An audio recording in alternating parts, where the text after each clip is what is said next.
হাসি, বাইরের লোককে এইভাবে সবাই বসে মিষ্টি খাওয়াচ্ছিস? আব্বু, উনি পানি খেতে চেয়েছিল, শুধু কি আর পানি দেওয়া যায়, তাই মিষ্টি এনে দিলাম। একেবারেই নয়, এদের চালচলন ভালো নয়। সুযোগ পেলে দামি কিছু নিয়ে পালাবে। শোন, আর কোনোদিন বাইরের লোককে বাড়ি ভেতর আনবি না, বাইরে থেকে তাড়িয়ে দিবি। আমার ভুল হয়েছে স্যার, আসছি। আব্বু, ওনাকে এইভাবে না অপমান করলেই পারতে, দোষ তো আমার, আমিও ওনাকে ভেতরে রেখে এনেছিলাম। চুপ কর, অত দরদ ভালো না। শোন, নেক্সট টাইম অপরিচিত লোককে আমার বাড়ির ভেতরে যেন না দেখি, কথাটা মনে রাখবি।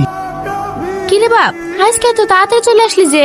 মা, আজকে বেশি ডেলিভারি ছিল না, তাই চলে আসলাম। শোন বাপ, তোর আব্বার বুকের ব্যথাটা আবার বেড়েছে, ডাক্তার দেখাতে হবে। তোর কাছে কিছু টাকা হবে? না মা, এই মাসে টাকা এখনো পাইনি। ও, কাল কিছু টাকা ব্যবস্থা করিস। ঠিক আছে মা। আরে ম্যাডাম, আপনি? হ্যাঁ, সেদিনের ব্যবহারের জন্য আমি খুব লজ্জিত। আমি ভাবতেও পারিনি এরকমটা হবে। আরে ম্যাডাম, এরকম ঘটনা আমাদের মতো ডেলিভারি বয়ের সঙ্গে প্রতিনিয়ত হয়ে থাকে। তবুও সরি। It's okay. আরে, এই অবেলায় আপনি রুটি কলা খাচ্ছেন কেন? কি করবো ম্যাডাম, আমি একজন মধ্যবিত্ত পরিবারের ছেলে, তাতে আবার ডেলিভারি বয়। চাপ নেই, এগুলো খেয়ে অভ্যাস হয়ে আছে।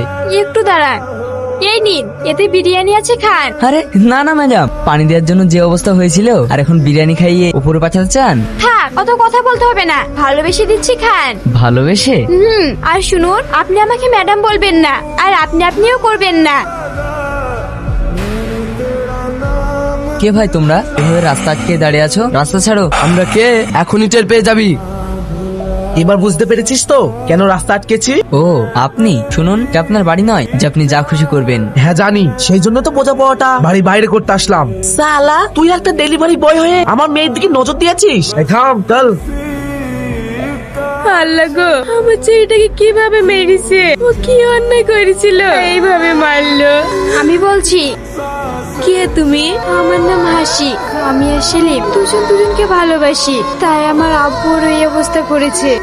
হেই, তুই জানিস নি আমরা গরিব, ওরা বড় লোক, ওদের সাথে আমাদের যায় না। মা, চুপ করো। কেন চুপ করবো? তুই আমার একটাই ছেলে, ওই একটা মেয়ের জন্য আমি তোকে হারাতে পারবো না। কোথায় আছিস? হাসপাতালে। ওই ছোট লোকের বাচ্চার কাছে? হ্যাঁ। তাড়াতাড়ি বাড়ি চলে আয়, না আমাকে যেতে হবে। আমি আর ওই বাড়িতে ফিরবো না, তোমারও এখানে আসার কোনো প্রয়োজন নেই, রাখছি।